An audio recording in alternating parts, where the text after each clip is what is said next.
ഹരി ഓം. വിഷ്ണു സഹസ്രനാമ സ്തോത്രം ശ്ലോകം 66.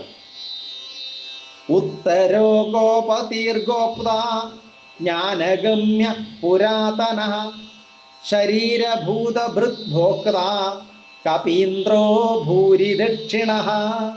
ഹരി ഓം. ഹരി ഓം.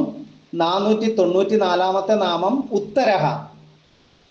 ജന്മസംസാര ബന്ധത്തിൽ നിന്ന് ഉത്തരണം ചെയ്യിക്കുക, അതിൽ നിന്ന് കയറ്റുന്നവൻ, കരകയറ്റുന്നവൻ എന്ന അർത്ഥത്തിലും, അല്ലെങ്കിൽ എല്ലാറ്റിലും വെച്ച് ഉത്കൃഷ്ടനായിരിക്കുന്നവൻ എന്ന അർത്ഥത്തിലും ഉത്തരഹ. 495 നാമം ഗോപതി.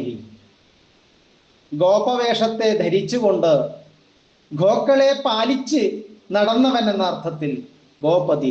ഇനി ഭൂമിക്ക് ഗോ എന്ന ഒരു അർത്ഥമുണ്ട്. അങ്ങനെ ഭൂമിയുടെ പതിയായവൻ എന്ന അർത്ഥത്തിലും ഗോപതി എന്ന് നാമം. 496 നാമം ഗോപ്താഹ. ഗോപ്ത, സർവഭൂതങ്ങളെയും പരിപാലിക്കുന്നവൻ എന്ന അർത്ഥത്തിൽ ഗോപ്ത. 497 നാമം ജ്ഞാനഗമ്യ.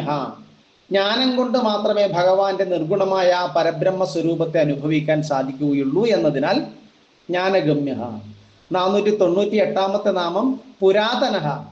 കാലം കൊണ്ട് അളക്കപ്പെടാൻ സാധിക്കാത്തതിനാൽ, ഇന്ന കാലത്ത് ഉണ്ടായവനാണെന്ന് നിശ്ചയമില്ലായകയാൽ, പണ്ടുള്ള കാലത്തെ, പണ്ടേക്ക് പണ്ടേ അല്ലെ, ഇക്കിരാന്റെ കാലത്ത് എന്നൊക്കെ പറയും പോലെ പണ്ടേക്ക് പണ്ടേ ഉള്ളവൻ എന്ന അർത്ഥത്തിൽ പുരാതന.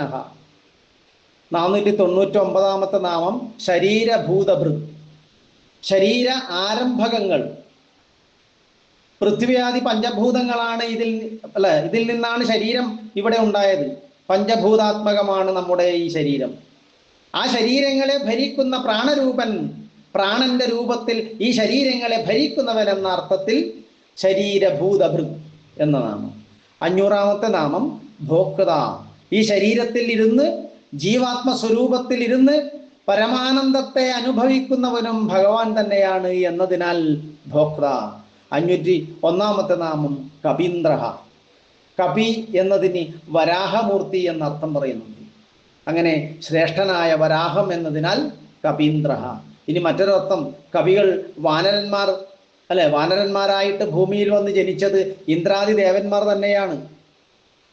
ശ്രീരാമാവതാര കാലത്ത് ബ്രഹ്മദേവന്റെ ആജ്ഞയനുസരിച്ച് ഭഗവാനെ സഹായിക്കുവാൻ വേണ്ടിയിട്ട് ആദിത്യന്മാർ വാനരന്മാരായിട്ട് ജനിക്കണമെന്ന് പറയുന്നുണ്ട്.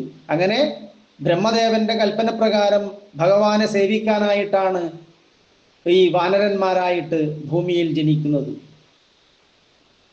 ആ ശ്രീരാമാവതാരത്തിൽ ആ വാനരന്മാരുടെയൊക്കെ നേതാവായിട്ട്, അവരാൽ സേവിക്കപ്പെടുന്നവനായിട്ടുള്ളവൻ എന്നർത്ഥത്തിലും കപീന്ദ്ര.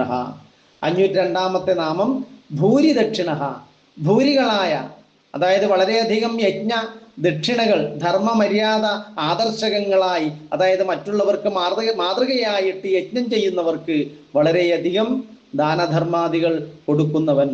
അങ്ങനെ കൊടുത്ത് മറ്റുള്ളവർക്ക് അത് കാണിച്ചു കൊടുക്കുകയാണ്. ഇങ്ങനെ ആയിരിക്കണം യജ്ഞം നടത്തുന്നവരെ സന്തോഷിപ്പിക്കേണ്ടത്. അങ്ങനെ അത്യധികമായ ദക്ഷിണ കൊടുത്ത് ആ യജ്ഞം നടത്തുന്നവരെ സന്തോഷിപ്പിക്കുന്നവൻ എന്ന അർത്ഥത്തിൽ ഭൂരിദക്ഷിണ കാണിച്ചു കൊടുക്കുകയാണ്.